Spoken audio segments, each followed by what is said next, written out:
Hello বন্ধু, cooking with অনুসুয়াতে আপনাদের অনেক অনেক স্বাগত। আজকে আমি একটি নিরামিষ রান্নার রেসিপির সঙ্গে চলে এসেছি, আশা করছি ভালো লাগবে। আর এটি হলো নিরামিষ চাল কুমড়োর ঘন্ট।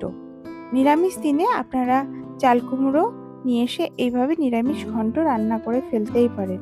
আর গরম যা পড়ছে তাতে এখন চাল কুমড়ো বিভিন্ন ধরনের এরকম সবজি খাওয়া দরকার। আর হালকা ফুলকো অল্প মশলায় ভীষণ একটা ভালো একটা রেসিপি।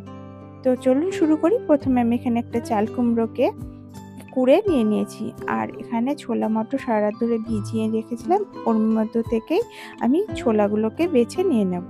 তো চলুন শুরু করি রান্নাটা। পাত্র বসিয়ে দিয়েছি, ওভেন অন করে ভালো করে গরম করে নিয়ে এর মধ্যে সর্ষের তেল দিয়ে দিয়েছি 2 চামচ, দিলাম 2টো শুকনো লঙ্কা, তেজপাতা, সামান্য 1 চিমটি হিং, 2টো ফেটানো এলাচ আর হাফ চা চামচ কালো জিরে। এবার ভালো মতো গরম হয়ে গেলে মানে ভাজা হয়ে গেলে এবার কুড়ে নেওয়া চাল কুমড়োগুলোকে সব একে একে দিয়ে দিতে হবে, ছেঁকে ছেঁকে মানে চিপে দিতে হবে, কেননা চাল কুমড়ো থেকে অনেকটাই জল বের হয়। তো এখন ছোলা দিয়ে দিলাম ছোট বাটির 1 বাটি, দিয়ে দিচ্ছি 1 চা চামচ লবণ আর 1 চা চামচ হলুদ গুঁড়ো। এবার সমস্ত উপকরণগুলোকে নাড়াচাড়া করে এখন ভেজে নিতে হবে, মানে কষিয়ে নিতে হবে।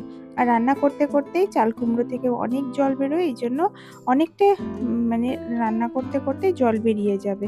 আর চাল কুমড়োর একটু বেশ কাঁচা গন্ধ থাকে, এটা যতক্ষণ না যাচ্ছে ততক্ষণ ধরে ঢাকা দিয়ে দিয়ে ঢাকনা খুলে নাড়াচাড়া করে এইভাবেই কুক করে নিতে হবে। তো আমি এইভাবেই করে নিচ্ছি। দেখুন জলটা শুকিয়ে গেছে চাল কুমড়োর। এভাবে রান্না করে নেবেন, কষিয়ে নেবেন। তারপরে এখানে দিচ্ছি আদা আর জিরে বাটা 1 চামচ। এবার দিয়ে আবারও ভালো করে নাড়াচাড়া করে কষিয়ে নিতে হবে যতক্ষণ না এই মশলার গন্ধটা যাচ্ছে।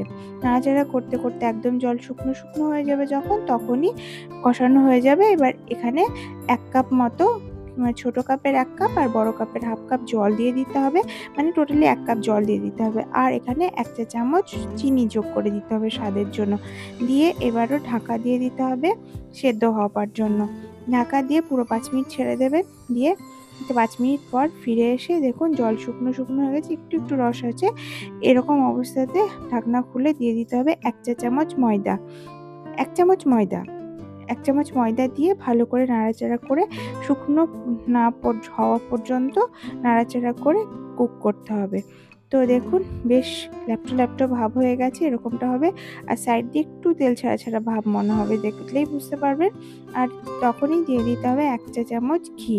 আমি এখানে 1 চা চামচ ঘি দিয়ে দিলাম। এবার নাড়াচাড়া করে ভালো করে মিশিয়ে গরম গরম ভাতের সঙ্গে পরিবেশন করে দেবেন আর খেয়ে নেবেন, ভালো লাগবে। দেখবেন এইভাবে একটা নিরামিষ চাল কুমড়োর ঘন্ট রান্না করে খাবেন, দেখবেন ভীষণই মজাদার হবে। আশা করছি ভালো লেগেছে। যদি ভালো লাগে লাইক কমেন্ট শেয়ার সাবস্ক্রাইব করে আমার পাশে থাকবেন। যদি নাও ভালো লাগে তাহলে উপদেশ হিসাবে একটা কমেন্ট করে যাবেন। তাহলে বন্ধু আবারও একটা নতুন রান্নার রেসিপির সঙ্গে দেখা হচ্ছে। তো ততক্ষণে দেখতে থাকুন আর আমার সঙ্গে থাকুন। ভিডিওটি সম্পূর্ণ দেখার জন্য আপনাকে অনেক অনেক ধন্যবাদ।